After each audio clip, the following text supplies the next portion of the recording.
The U.S. has been ramping up airstrikes against the Taliban over the past few days in an effort to push back the militant group, which has been expanding its presence since the U.S. has withdrawn virtually all of its troops from the country. They've already forced hundreds of thousands out of their homes since January, a crisis that's now only expected to get worse. And as for women and girls, the future looks troubled, to say the least. But amidst the fear, there is a ray of hope, specifically Razia's Ray of Hope, a nonprofit that educates hundreds of girls in Afghanistan.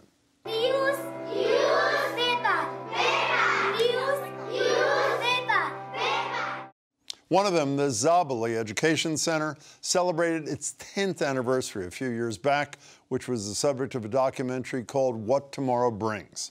And now Razia's Ray of Hope is in the process of building a second K-12 school. I'm joined by the woman behind it all, Razia Jan, an Afghan native who settled in Massachusetts after the Russian invasion of Afghanistan and the Taliban takeover near her home, and Beth Murphy, the filmmaker behind What Tomorrow Brings, who plans to head back to Afghanistan to document the building of the new school this fall. She's also on the board of Razia's Ray of Hope. She's also got two films playing tonight at the Woods Hole Film Festival, Our Future, Our Fight, and Son of Fukushima.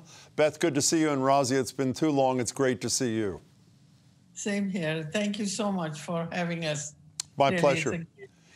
Razia, can I start with you? For people who aren't familiar with your work, explain what you created for girls in Afghanistan.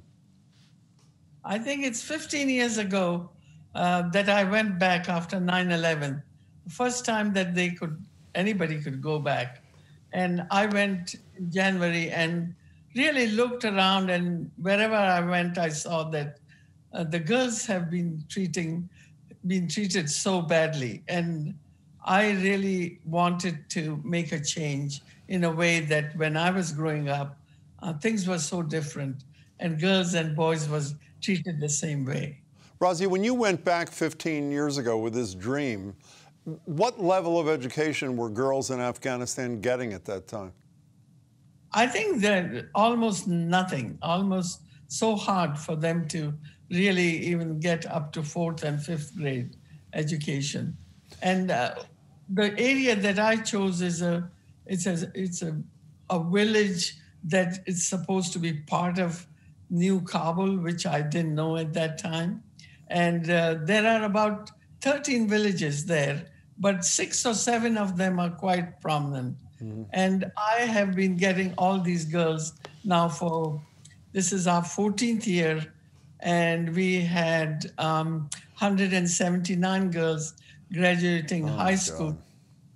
Some of them are now in American University in Kabul, or they are in other countries that if they could go abroad or get education. So, and also in Kabul, they are becoming midwives. We opened, most of the girls that couldn't go anywhere else, they asked us to build an institute. And so far we have trained 40 girls as a midwife, which is necessary for that region. Mm-hmm. You know, Beth, I remember so many things from your spectacular film, but as I think I've said to you before, the two scenes that I will never forget, if you can describe briefly, are the fathers coming to meet Razia for the first time when she's introducing her idea, as compared to the fathers down the line once their little girls had begun getting educated. Can you describe the disparity for people?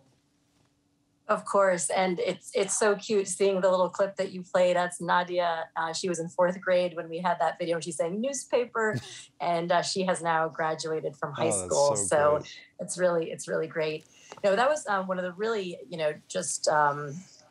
it had such an impact on me, being there in person and seeing these, men, the fathers, the elders in the community, come, one by one, streaming into the school, into this room that Razia had set up as a conference room. And, these were men who were really skeptical about girls' education. I mean, right up until the day that Razia opened the school, they were coming to her and saying, this needs to be a boys' school. Mm-hmm. And she just, stood her ground and said, no, this is going to be a girls' school. And indeed, it is. And it was K to 4th grade. And now it goes all the way to 12th grade, and there's huge waiting lists for kindergarten.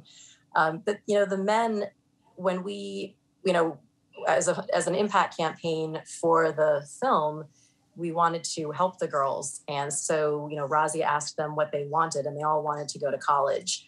And so that was the impact campaign, was to build the college that's right there next to the K-12 school. And at the groundbreaking for the college, these same men who had been so skeptical about girls' education and wanting it to be a boys' school and kind of trying to stand in Razia's way were now saying things like, we hope doctors and ministers come out of this college.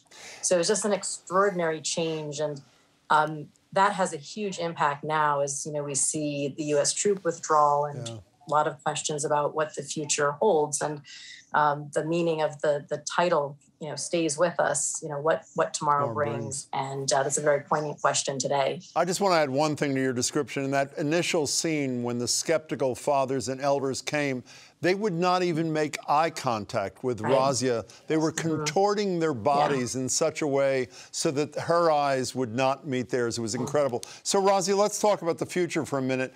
As the withdrawal is happening, Joe Biden is saying we'll provide diplomatic and humanitarian aid to protect the rights of girls and women. But we all know what life was like for girls and women when the Taliban did rule the country in the late 90s. What do you see as the future once the Taliban grows in power? I think it's as bad as they are. I really compare them like animals. But I think what has happened is that they've tamed off. I think they will not do what they did 20 years ago to the woman, because the woman won't stand for that. And I think that is the greatest difference. The woman, they have a voice.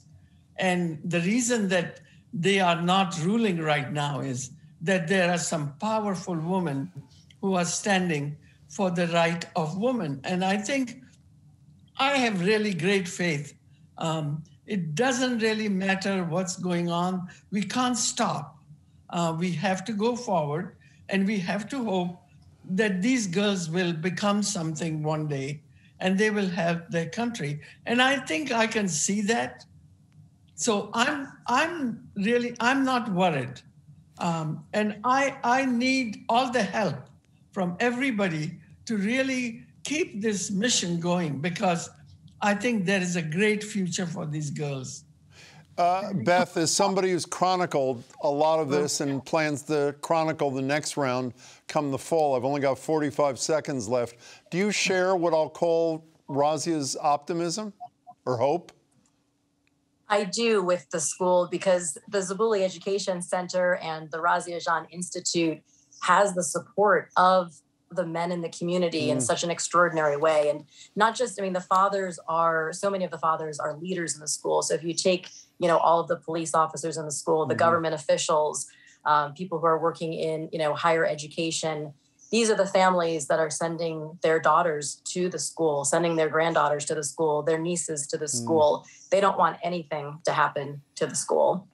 But I'll tell you, it's not only is it a beautiful story so far, but I hope that your visions, your collective visions of the future, are borne out. Razia, before you go, if people do want to learn more or help, how do they do that? I think we have a great organization. As you mentioned in the beginning, Razia's Ray of Hope Foundation. They can go online and see whatever help they can give, and which would be great for these girls. And really our focus, every one of us, is make life better for these girls.